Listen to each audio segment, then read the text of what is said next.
नमस्कार विद्यार्थियों, education point Haryanvi पर आपका बहुत बहुत स्वागत है।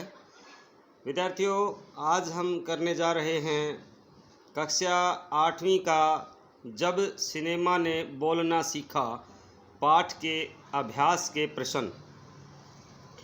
तो पाठ आपको अच्छी तरह से समझ में आ गया होगा, जैसा कि हमने पाठ में बताया था कि कब कब किस किस तरह से विकास के चरण आए सिनेमा के। तो आइए अब देखते हैं उसके अभ्यास के प्रश्न। जब पहली बोलती फिल्म प्रदर्शित हुई तो उसके पोस्टरों पर कौन से वाक्य छापे गए थे? उस फिल्म में कितने चेहरे थे? स्पष्ट कीजिए। भाई, देश की पहली बोलती फिल्म के विज्ञापन के बारे में छापे गए वाक्य इस प्रकार थे। वे सभी सजीव हैं, सांस ले रहे हैं, 100% बोल रहे हैं, 78 मुर्दा इंसान जिंदा हो गए, उनके बोलते बातें करते देखो। पाठ के आधार पर अलमारा में कुल मिलाकर के 78 चेहरे थे, अर्थात काम कर रहे थे। अगला प्रश्न है, पहला बोलता सिनेमा बनाने के लिए फिल्मकार अर्देशीर एम ईरानी को प्रेरणा कहाँ से मिली? उन्होंने अलमारा फिल्म के लिए आधार कहाँ से लाया? विचार व्यक्त कीजिए। तो भाई, फिल्मकार अर्देशीर एम ईरानी ने 1929 में हॉलीवुड की एक बोलती फिल्म शोबोट देखी और तभी उनके मन में बोलती फिल्म बनाने की इच्छा जागी और इस फिल्म का आधार उन्होंने पारसी रंगमंच के एक लोकप्रिय नाटक को दिया। अगला प्रश्न है, विट्ठल का चयन अलमारा फिल्म के नायक के रूप में हुआ, लेकिन उन्हें हटाया क्यों गया? विट्ठल ने पुनः नायक होने के लिए क्या किया? विचार प्रकट कीजिए। भाई, विट्ठल को फिल्म से इसलिए हटाया गया था कि उन्हें उर्दू बोलने में परेशानी होती थी। पुनः अपना हक पाने के लिए उन्होंने मुकदमा कर दिया। विट्ठल मुकदमा जीत गए और भारत की पहली बोलती फिल्म के नायक बने। अगला प्रश्न है, पहली सहवाग फिल्म के निर्माता निर्देशक अर्देशीर को जब सम्मानित किया गया तब सम्मानकर्ताओं ने उनके लिए क्या कहा? अर्देशीर ने क्या कहा और इस प्रसंग में लेखक ने क्या टिप्पणी की है, लिखिए। तो भाई, पहली सहवाग यानी वाणी के सहित फिल्म के निर्माता निर्देशक अर्देशीर को प्रदर्शन के 25 वर्ष पूरे होने पर सम्मानित किया गया और उन्हें भारतीय सहवाग फिल्मों का पिता कहा गया।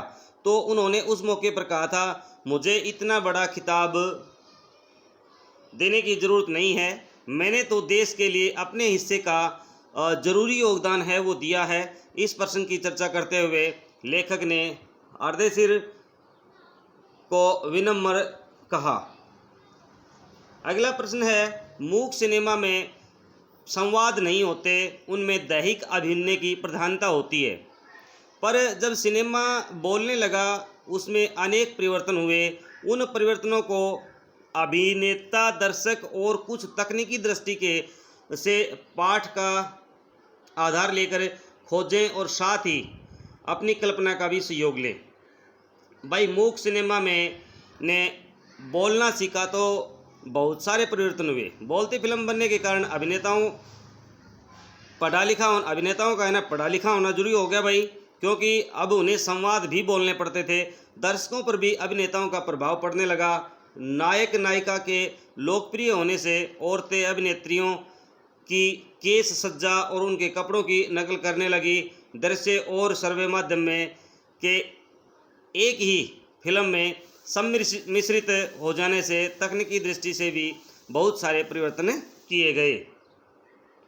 अगला प्रश्न है, डब फिल्में किसे कहते हैं? कभी कभी डब फिल्मों में अभिनेता के मुंह खोलने और आवाज़ में अंतर आ जाता है, इसका कारण क्या होता है?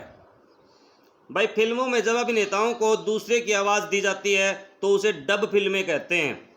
कभी कभी फिल्मों में आवाज़ तथा अभिनेता के मुंह खोलने में अंतर आ जाता है, क्योंकि डब करने वाले और अभिनय करने वाले की बोलने की गति समान नहीं होती है या किसी तकनीकी दिक्कत के कारण ऐसा हो जाता है।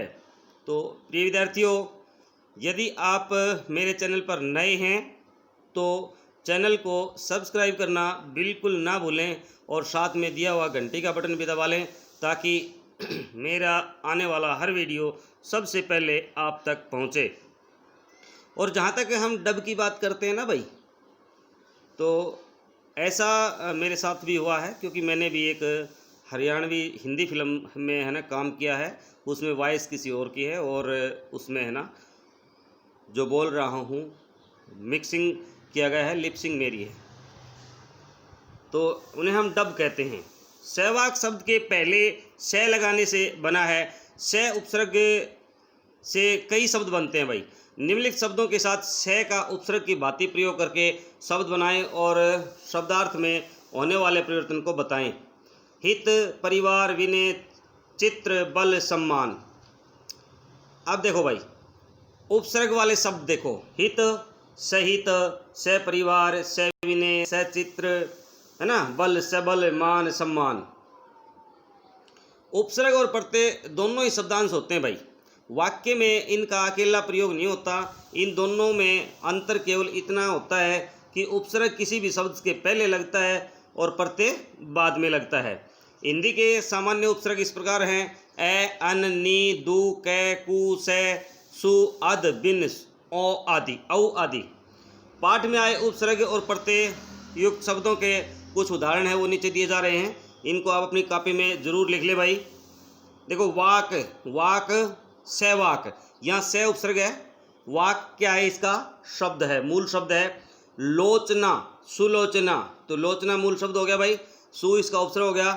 फिल्म कार, तो फिल्म कार, ये कार क्या है? का है प्रत्यय। देखो, बाद में लगता है वो प्रत्यय होता है, पहले लगता है वो उपसर्ग होता है। इस तरह से देखिए, कामयाब, कामयाब भी ई, तो ई क्या है? इसमें प्रत्यय है। तो इस प्रकार 15-15 उदाहरण खोज कर लिखिए और अपने सहपाठियों को दिखाइए।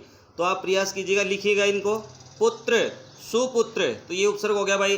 घट, औघट, सार, अनुसार, मुख, आमुख, परिवार, सपरिवार, नायक, अधिनायक, मरण, आमरण, संहार, उपसंहार, ज्ञान, अज्ञान, यश, सुयश, कोण, समकोण, कर्म, सत्कर्म, अनु, अनुराग। तो देखिए, बीच में जो दे रखे हैं भाई सारे उपसर्ग हैं भाई। ये बंद, निबंध, नी उपसर्ग है यहाँ। पक्का, तो अध पका, अध यहाँ उपसर्ग है।